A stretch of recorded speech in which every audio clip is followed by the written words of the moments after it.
Lalu kata Uthman bin Affan, man tawadda'a nahwa wudu'i hadza, siapa yang berwudu seperti wuduku ini, wala yuhaddits nafsahu, lalu dia tak berbicara apapun, tidak berbicara urusan duniawi maksudnya.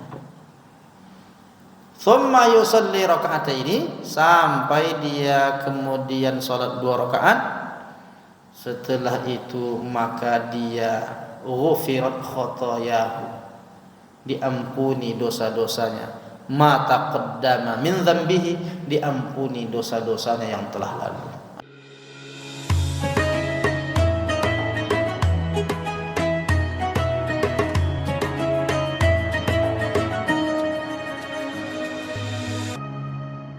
Assalamualaikum warahmatullahi wabarakatuh.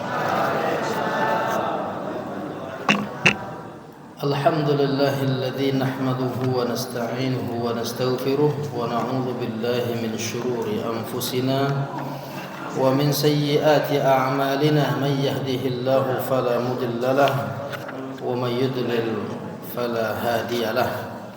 Asyhadu an la ilaha illallah wahdahu la syarika lahu wa asyhadu anna Muhammadan 'abduhu wa rasuluh la nabiyya ba'dahu.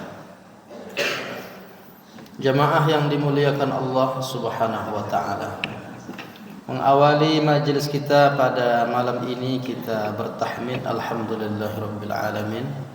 Dengan izin Allah taala kita dapat bersilaturahim. Saya diundang untuk menyampaikan kajian di Masjid Al-Munawwarah ini. Walaupun di tempat saya itu ada juga Masjid Al-Munawwarah namanya, di Jalan Garuda, Tangkerang Tengah, Masjid Al-Munawwarah. Bertemu lagi di sini Masjid Al-Munawwarah. Jadi Al-Munawwarah itu kan bercahaya, sebagaimana bercahayanya wajah-wajah Bapak Ibu semua ini. Begitulah nanti cahaya kita di akhirat ditemui Nabi nanti insyaallah. Inna ummati yud'auna yaumal qiyamah, sesungguhnya umatku nanti dipanggil di hari kiamat ghurran muhajjalin, kata Nabi, bercahaya wajah mereka, min atharil wudu, dari bekas-bekas wudu mereka. Pembahasan wudu ini lah mau kita bahas nanti ini. Seperti apa orang yang disebut oleh Nabi sallallahu alaihi wasallam. Allahumma salli ala sayyidina Muhammad wa ala ali sayyidina Muhammad. Assalamu alayka ayyuhan nabiyyu wa rahmatullah. Jamaah yang dimuliakan Allah taala, suatu ketika Nabi di hadapan para sahabat menanyakan sesuatu. Kata Nabi, hal adullukum ala ma yamhullahu bihil khotoya. Maukah kalian aku tunjukkan amalan, kalau kalian lakukan amalan ini dia akan menghapus dosa masa lalu kalian. Wa yarfa' bihi darajat, bukan hanya sekedar menghapus dosa, tapi mengangkat derajat kalian di hadapan Allah taala. Tentulah sahabat Nabi saat itu mengatakan, bala ya Rasulullah, tentu saja ya Rasulullah. Amalan apa yang dapat menghapus dosa? Amalan apa yang dapat mengangkat derajat itu? Maka ada 3 sebetulnya yang disebutkan dalam riwayat itu. Diriwayatkan dari Abdurrahman bin Sakhr ad-Dawsi, kemudian disebutkan dalam Sahih Muslim. Kita mengenal perawi Abdurrahman ini dengan Abu Hurairah radhiyallahu anhu. Nah, yang pertama sekali disebut Nabi itulah dia isbagul wudu, wudu yang sempurna. Jadi pembahasan kita ini lebih pada seperti apa wudu yang sempurna. Ini kan masih bab taharah nih. Nah, dalam kajian fikih, taharah itu menempati bab pertama itu. Bab pertama dalam kitab fikih itu taharah, selalunya begitu. Dan ketika kita lihat makna wudu, di antara makna wudu itu at-tahur, kesucian artinya. Taharah. Wudu itu sendiri ya suci. Yang kedua maknanya an-nazafah. An-nazafah artinya kebersihan. Suci, bersih. Itu di antara makna wudu. Nah, wudu ini bukan hanya suci bersihnya dari zahir, tetapi batinnya juga. Kalau mencuci pakaian itu zahirnya yang suci bersih, yang bersih.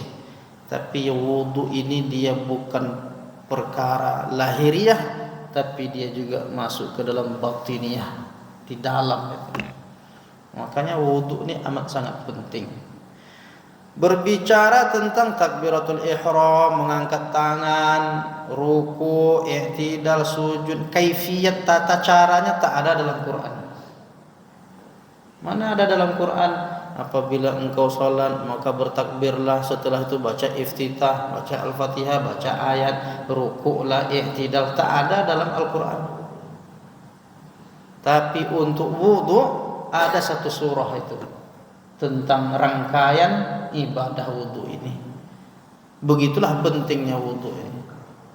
Kata Allah Ta'ala dalam surah Al-Ma'idah ayat 6, Ya ayyuhalladzina amanu idza qumtum ilas shalah. Hai orang-orang beriman, kalau hendak melaksanakan salat, fausilu wujuhakum, basuhlah wajahmu. Disebutkan basuh wajah ini disebutkan.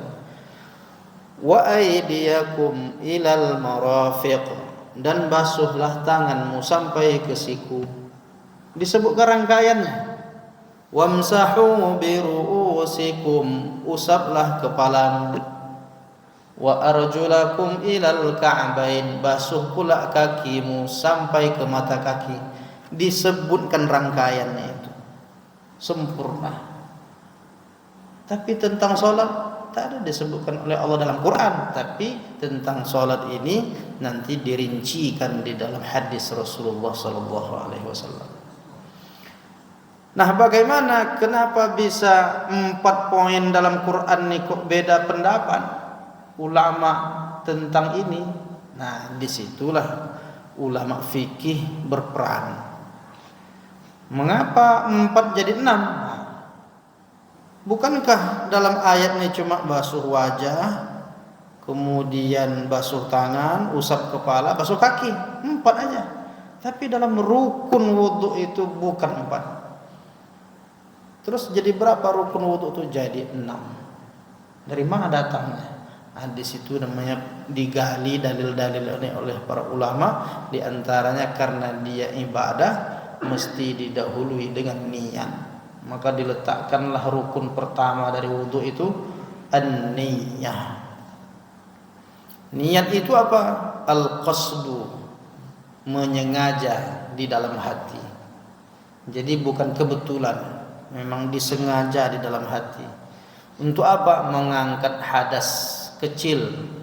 Makanya niat itu harus dijelaskan di dalam hati. Nawaitul wudu'a li raf'il hadatsil asghari. Nah, itu harus tertanam dalam hati. Sengaja aku berwudu. Untuk apa wudu? Menghilangkan hadas kecil. Fardu atau bukan? Fardu. Terus kalau fardu, fardhan lillahi ta'ala. Nah, kadang-kadang kita terkait tentang wudu ini, yang tidak fardu kita sebut fardu juga. Kalau kita nih habis maghrib ini kita duduk nih majelis ilmu, tak batal kita habis itu wudu kita. Kira-kira wudu kita nanti ini wudu fardu atau sunat? Sunat, tapi karena dah biasa fardhan lillahi ta'ala. Tapi dia tidak sampai menyalahi.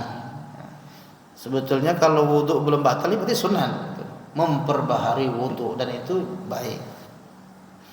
Kemudian terkait tentang wudu ini. Jadi setelah kita kaji tentang niat, sudah mantap niatnya, nah kemudian nanti ada sunat-sunatnya. Jadi bab wudu ini syarat sah. Bagaimana apa yang harus dipenuhi di dalam wudu, rukun wudu, sunat-sunat di dalam wudu, hal-hal yang membatalkan wudu, hal-hal yang makruh dilakukan di dalam wudu. Nah, itu bahagian dari fikih tentang wudu. Mau kita bahas semuanya tuh satu-satu dulu. Satu-satu dulu Pak ya.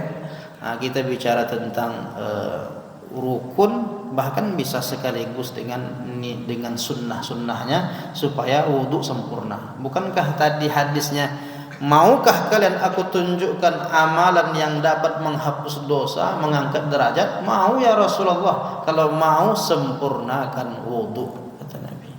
Gimana wudu sempurna? Suatu ketika Utsman bin Affan menawarkan kepada sahabatnya. Kata Utsman bin Affan, wahai sahabat-sahabat sekalian, maukah kalian aku tunjukkan bagaimana wudu yang sempurna? Tentu saja. Maka kata Utsman bin Affan, bawakan air kepadaku. Lalu dibawakanlah air di hadapan Utsman bin Affan. Utsman bin Affan pun mulai mempraktekkan wudu. Dimulainya dengan Bismillahirrahmanirrahim, dibasuhnya tangannya. Yang pertama sekali fatamadmadha wastansyaqa, kemudian dia berkumur-kumur. Setelah berkumur-kumur, istinsyak, dimasukkan air ke hidung, dihirup. Kemudian istinfar, dibuang lagi, bersihkan. Ambil lagi, sekali lagi, buang lagi sampai 3 kali. Kumur-kumur 3 kali, istinsyak 3 kali, sekaligus istinfarnya 3 kali. Setelah itu dia pasangkan niat, kemudian dia berwudu, dia basuh wajahnya, dia pastikan batas-batas wajah itu sampai ke anak telinga, sampai ke dagu, dia pastikan semuanya terkena air. Kemudian dibasuhnya tangannya sampai ke siku. Dan memang masalah basuh tangan ini lebih bagus dilebihkan, jangan dikurangi. Kalau tidak sampai ke siku, bisa wudu itu tak sah. Maka dipastikan wudu itu sampai ke siku atau dilebihkan. Wa man arada ayyutila ghurratahu falyaf'al. Siapa yang mau melebihkan anggota wudunya, lebihkanlah. Jadi kalau yang batasnya siku, lebihkan. Kenapa? Nanti dia akan bercahaya di akhirat. Kalau batas mata kaki, lebihkan sedikit. Lebih bagus terlebih daripada terkurang dalam bab ini. Kalau terlebih dia sunat. Kalau pas-pas ya udah tak ada masalah. Kalau kurang nih masalahnya. Batal wudunya, tidak sempurna, sehingga menyebabkan ibadahnya yang lain pun tidak sempurna. Kemudian mengusap kepala. Mengusap kepala itu fikihnya memang ada perbedaan pendapat di kalangan ulama.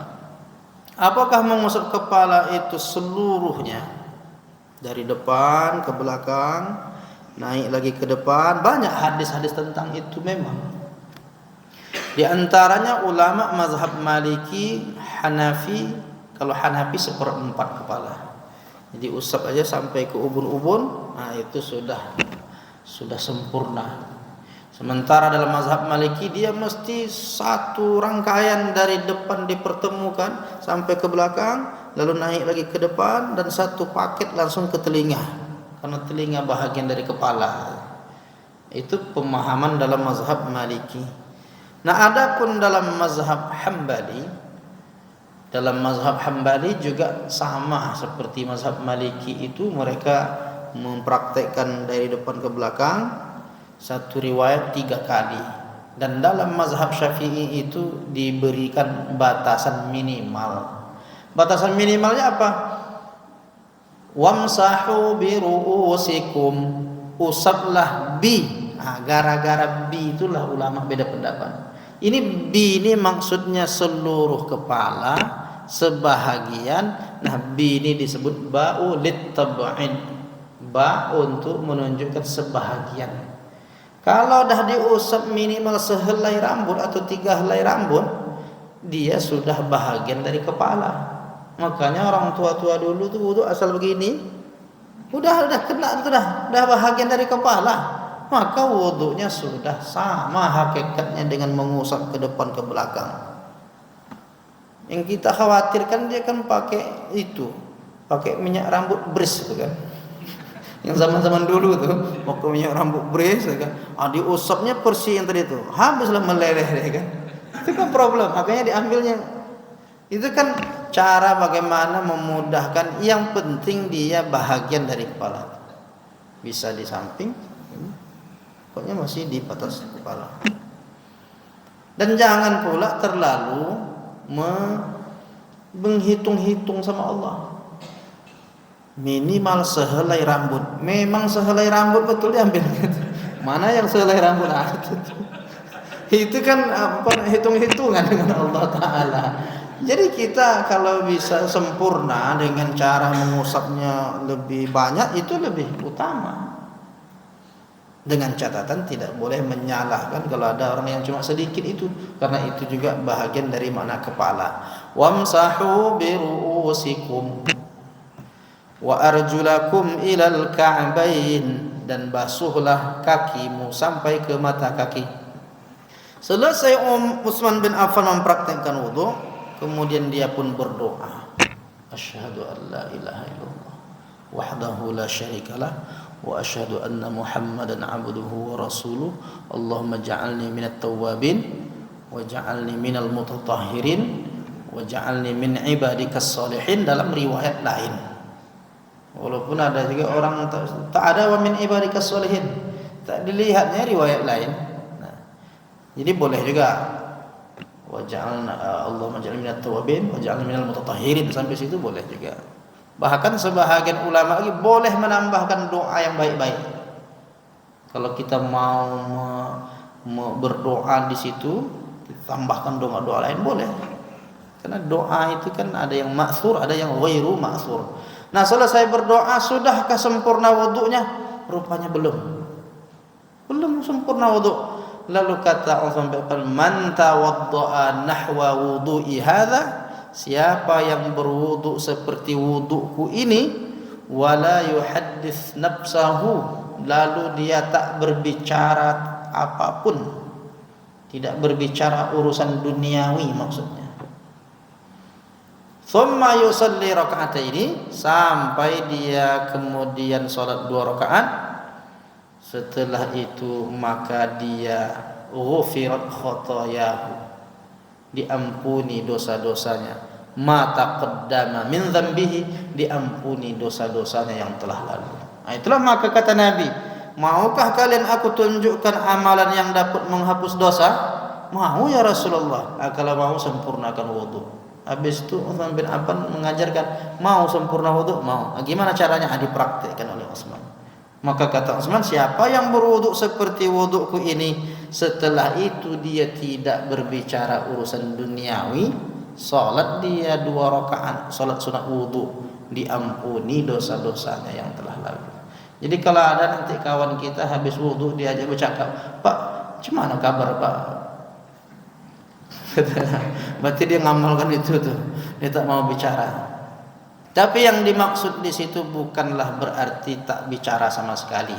Maksudnya tidak berbicara urusan duniawi. Kalau cerita tentang keutamaan,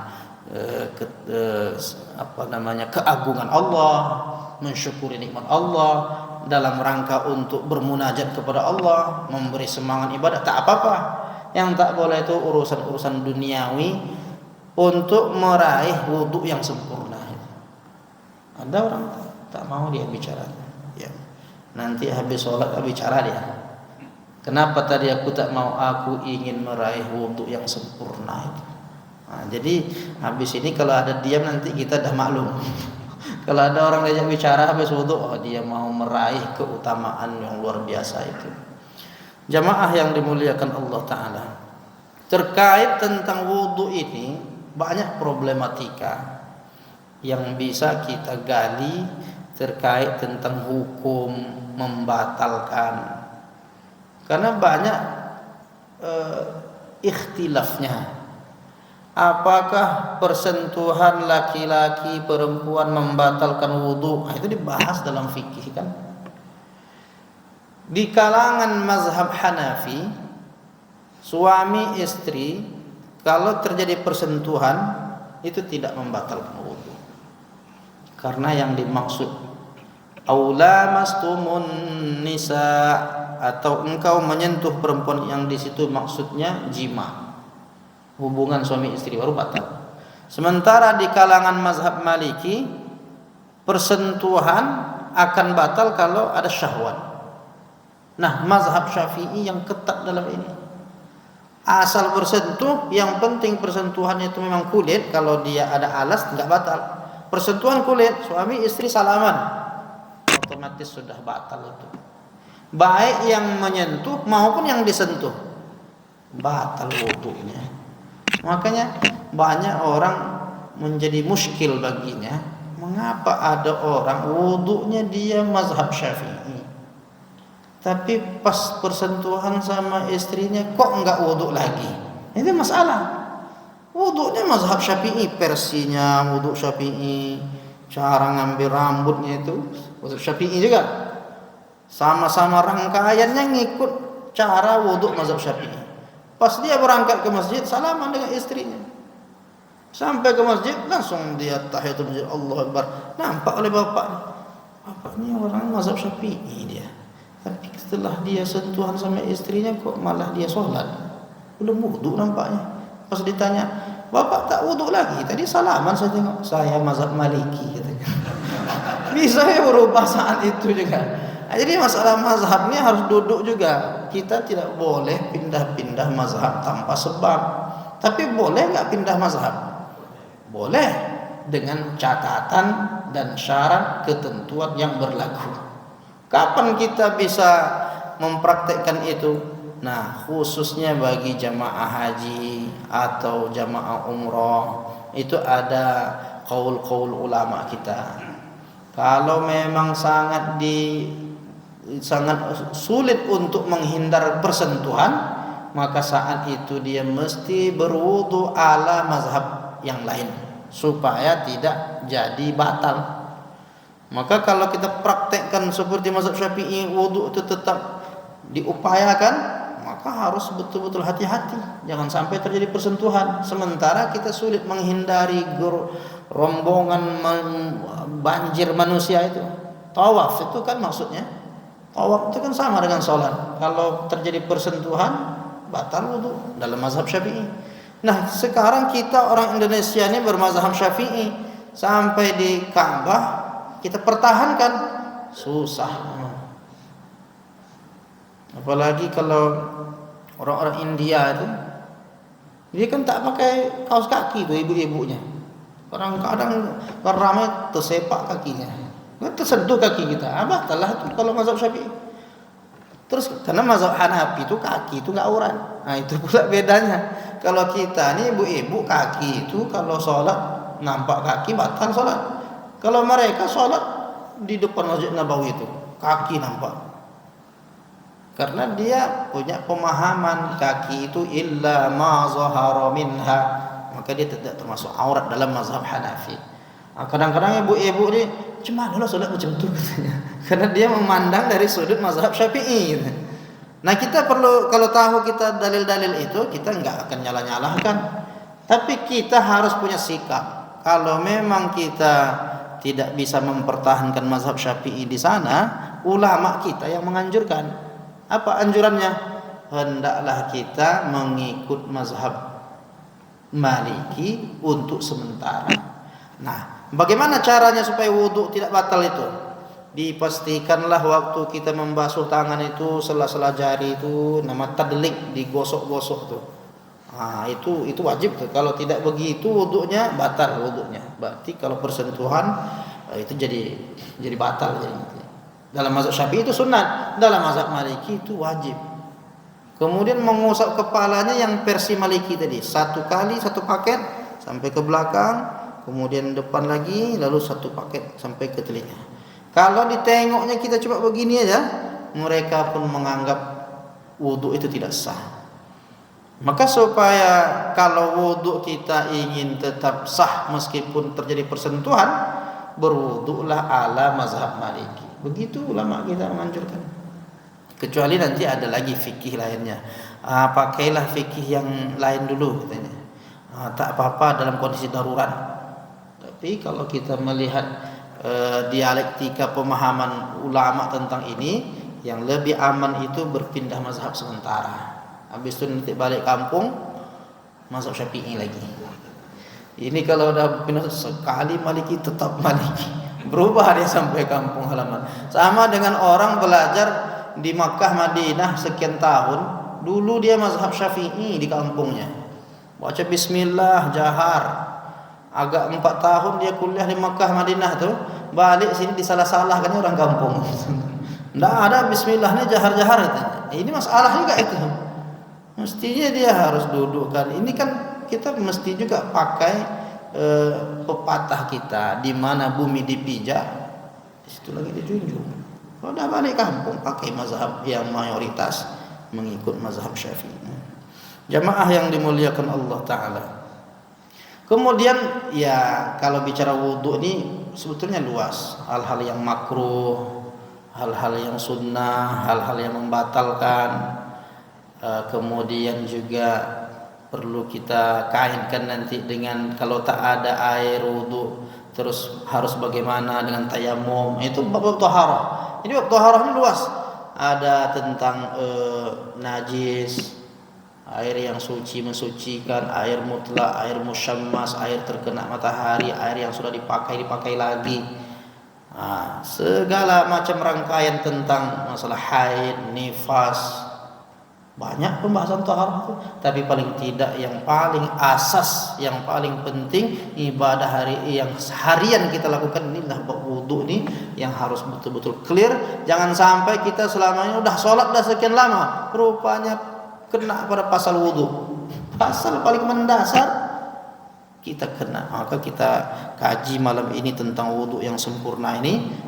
Mudah-mudahan dengan wudhu sempurna ini, kalau dia sudah betul memang, tapi belum terlalu sempurna, kita sempurnakan agar kita meraih janji Nabi tadi, menghapuskan dosa masa lalu kita, mengangkat derajat kita di hadapan Allah Ta'ala. Ada seorang alim, ulama besar, dia memiliki kekuatan hafalan yang luar biasa. Ditanyalah kepada dia, Syekh, mengapa engkau sangat kuat hafalanmu?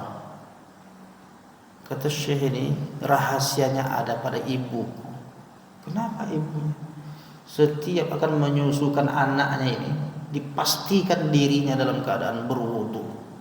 Itu rahasia ibu-ibu tuh. Anak-anak perempuan kita yang baru nikah, udah melahirkan, suruhlah dia setiap kali mau menyusukan anak, pastikan wudu. Tapi kadang-kadang kalau anak sudah menangis, tak ada lagi terpikir wudu, udah langsung aja.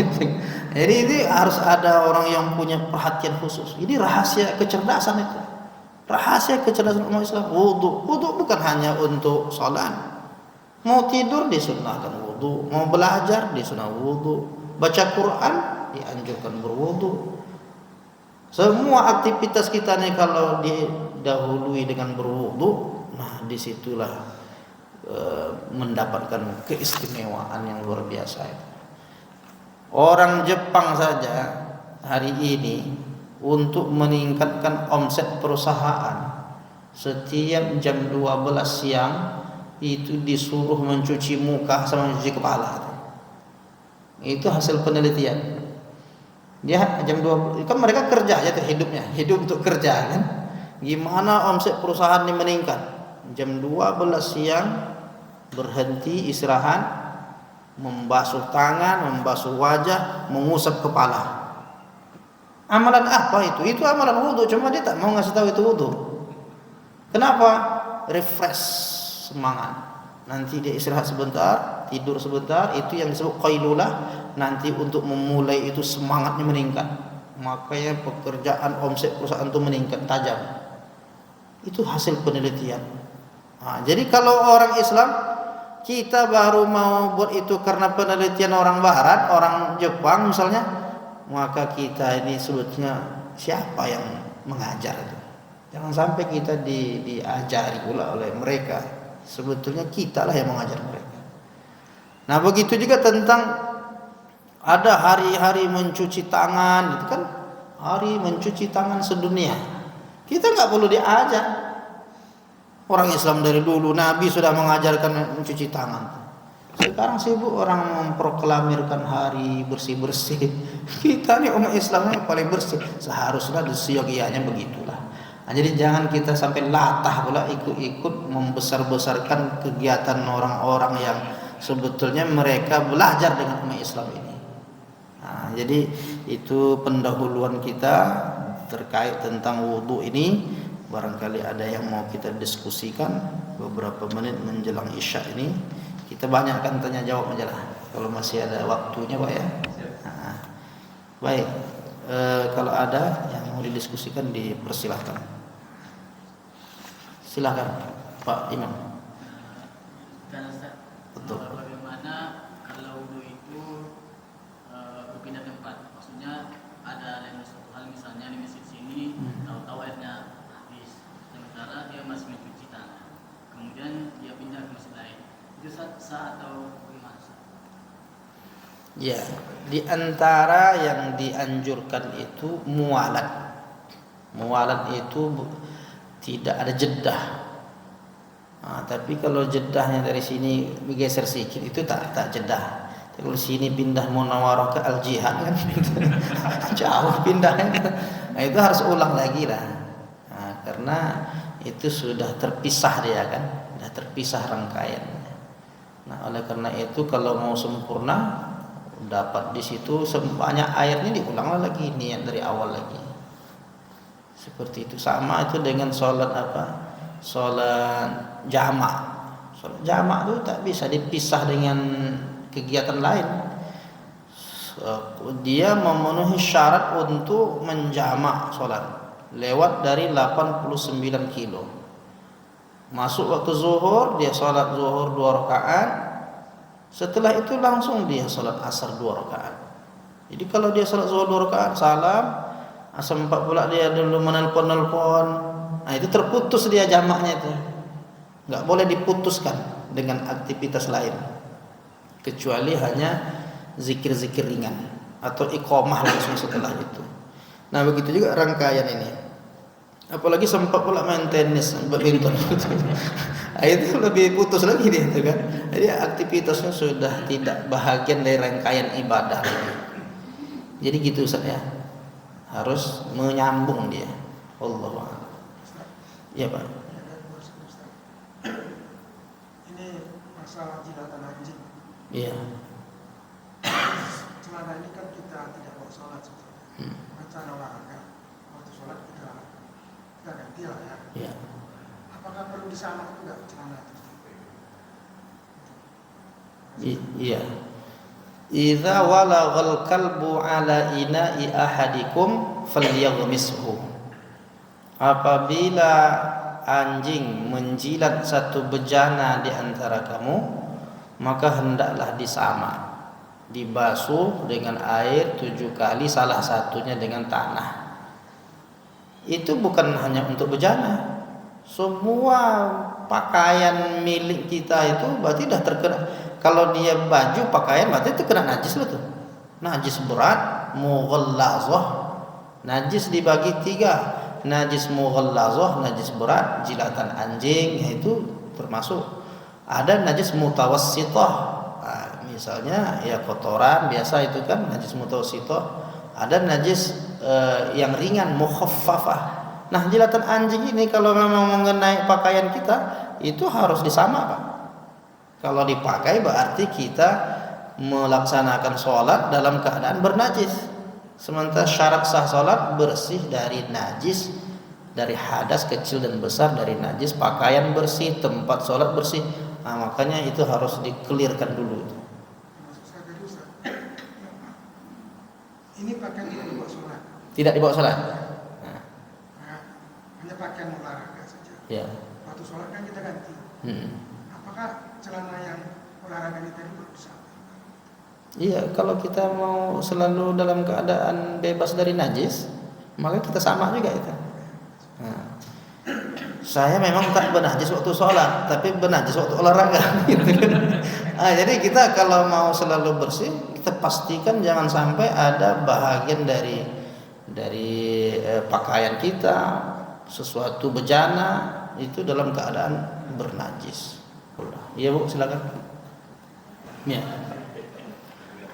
Kita sudah wudhu dari rumah, sampailah di tengah jalan terperciklah entah air becek karena baru siap hujan atau air parit atau air apa, wallahu a'lam. Apakah kita bisa langsung masuk masjid? Ya kalau bisa dibersihkan, bersihkan aja, tak perlu wudhu. Nah, apakah air becek itu najis? Kalau dia tidak dipastikan zahir aininya najis, bukan najis. Sama dengan orang ini pergi kebun ya, ke kebun masuk dah jam 12 lewat, dah masuk zuhur, sampai jam 3 belum juga lagi sholat dia, sampai asar tak sholat zuhur tadi pak. Ini banyak becek nih katanya.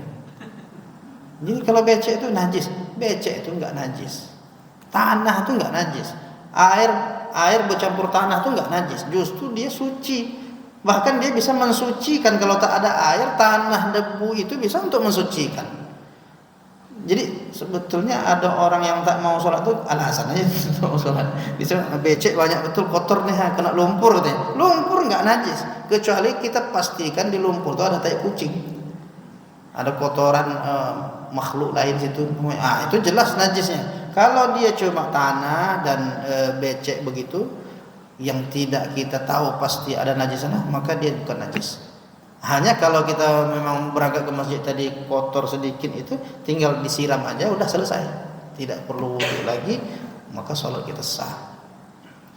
Nah, adapun tentang buang angin, itu salah satu hal-hal yang membatalkan wudu. Apakah buang angin itu mengharuskan kita istinja? Enggak. Buang angin itu cukup dengan berwudu saja. Ada kisahnya dulu di zaman Nabi, habis maghrib gini lah. Nabi setelah pengajian ada hidangan. Makanya pengajian itu memang sunnahnya ada hidangan. Ada hidangan. Memang sunnahnya begitu. Karena makna dakwah itu ad-da'wah ila ta'am. Mengajak orang makan. Tapi ini bukan mengajak jemaah harus besok kajian. Saya pengalaman Pak di salah satu masjid. Gimana lah cara mengajak jemaah ini beramai datang ke masjid Ustaz. Kajian subuh. Waktu itu cuma 12 orang ya. Jemaah 12 orang subuh. Saya sarankan kalau ngikut sunnah Nabi, Pak siapkan sarapan pagi. Setelah siap sarapan pagi itu Pak, penuh masjid itu Pak. Berarti itu memang betul sunnah Nabi itu luar biasa. Nah, ternyata yang disajikan itu apa? Daging unta. Makan daging unta. Nah, sebelum makan itu sedang-sedang itu ada yang buang angin. Tercium baunya. Sampai sahabat pun siapa nengok-nengok tak ada yang ngaku. Macam mana caranya memastikan ini ada orang yang buang angin dan jangan sampai dia malu. Nabi ini kan akhlaknya mulia. Maka Nabi pun setelah selesai makan segala macam, dah masuk isya seperti ini nih. Lalu Nabi sadar, siapa yang makan daging unta, wudunya batal. Akhirnya semua orang pergi berwudu. Karena kalau tidak begitu, cuma dia sendiri yang berwudu nanti. Ketahuan dia kalau buang angin kan wajib wudu. Begitulah Nabi menjaga sahabatnya, supaya tak segan sahabatnya ketahuan ya. Nah, begitu cara dia menjaga ya kan. Tapi ada hikmah di situ. Selain itu memang orang yang buang angin maka itu membatalkan wudu dan tidak perlu istinja. Kalau dia mau bersih-bersih ya tidak apa-apa, bagus. Tapi kalau umpamanya buang air kecil, itu wajib istinja. Minal bauli, ya kan? Minal bauli, nawaitul istinja minal bauli wal ghaiti. Itu memang wajib dia istinja. Bahkan nanti kalau tak istinja dia tak sah wudunya, kemudian nanti dikubur disiksa pula dia. Gara-gara lam yastanji minal baul. Nah, tapi khusus untuk tadi, untuk buang angin tidak perlu untuk istinja, tetapi boleh dan tidak menyebabkan wudunya tidak sah. Tinggal wudu aja selesai. Gitu Bu ya? Nah, baik. Mau nanya apa tadi Pak? Sudah selesai. Udah selesai? Insya Allah. Tabarakallah. Nampaknya seperti itulah dulu kajian kita. Insya Allah di lain kesempatan bisa kita lanjutkan lagi di bab-bab terkait tentang sholat dan lain-lain sebagainya. Insya Allah kita cukupkan dulu sampai di sini dengan alhamdulillahirabbil alamin. Subhanakallahumma wa bihamdika asyhadu an la ilaha illa anta astaghfiruka wa atubu ilaik. Wassalamualaikum warahmatullahi wabarakatuh.